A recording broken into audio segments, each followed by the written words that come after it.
I was in the middle of a wonderful afternoon at brunch yesterday when the gentleman next to me leans over and says, "Do you realize that the earth is flat?" And then he proceeds to tell me how the government has been lying to us all this time about the shape of the earth. I inquired, where did you come upon this information? He said fellow students were discussing it in the chat room of his online university. It was all part of the latest craze. Then he said, "Hey mister, what do you think about it?" Let me start with, if I may, with online universities. They tweak the mind of the youth, whom only educated by being attentive to fashion, spectacle, voyeurism and entertainment. The youth are geared towards the inconsequential, towards unquestioning and blatant consumerism.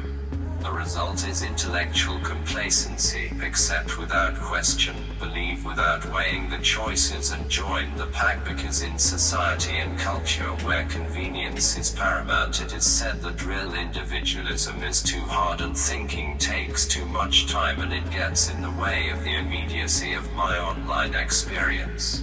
Modern-day pop culture claims to be filled with useful information about the importance of the housewives of wherever USA and how they can enrich our lives in some way.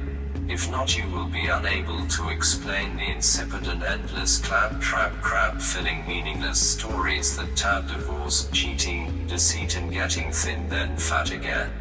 We would be unable to explain Paris Hilton, the royal family of the Kardashians, and how they are known for being famous without actually contributing anything worth discussing. The fakeness of their everyday lives becomes the mainstay of popular media, and it distracts the user from the real issues and concerns facing them. This in turn forms a culture where every fact is suspect, every shadow holds a secret conspiracy, where critical thinking and rational thought are the enemy. This growing and disturbing trend is called anti-intellectual elitism, not elitism based on wealth, status and knowledge.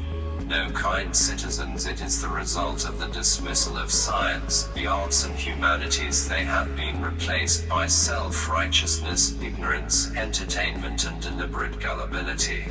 The irresistible forces in this downward spiral include the triumph of video culture over print culture, a disconnect between Americans' rising level of formal education and the shaky grasp of basic geography, science and history, and a fusion of anti-rationalism with anti-intellectualism. The battle cry for these people is that democracy means that my ignorance is just as good as your knowledge. A breakdown in the consensus that knowledge is a good, and the notion that people whom we should trust the least are the people who best know what they are talking about. We have gone from a cult of intelligence and education to a cult of ignorance and anti-intellectualism. Salary and pensions override the respect for self-knowledge.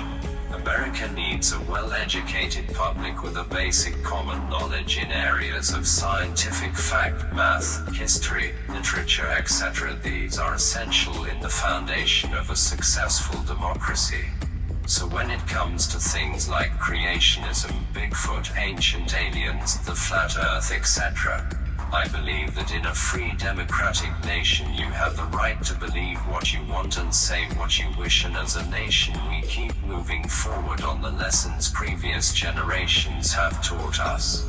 But when your words have influence over others' decisions and well-being, then being wrong is harmful and hurtful to the health, wealth and security of our citizenry. The groupthink, speculation and innuendo that inform so much of our world must be corrected.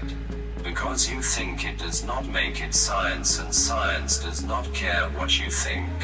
So on the flat earth subject, it's called calculus and non-Euclidean geometry.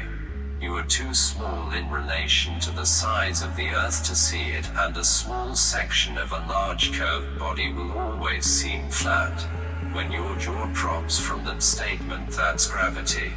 I know the angry dummies who need to comment on everything will make sure that the voices are heard through personal attacks, loud repetition and confrontation. So I'll finish here and leave you along with my lunch with this. by saying there is a growing anti-intellectual movement that is the beginning of the end for our informed democracy. Good day. Footnote. This exchange was due to a kind dear man named Tony the Llama who asked me this question in a conversation at brunch. Thank you.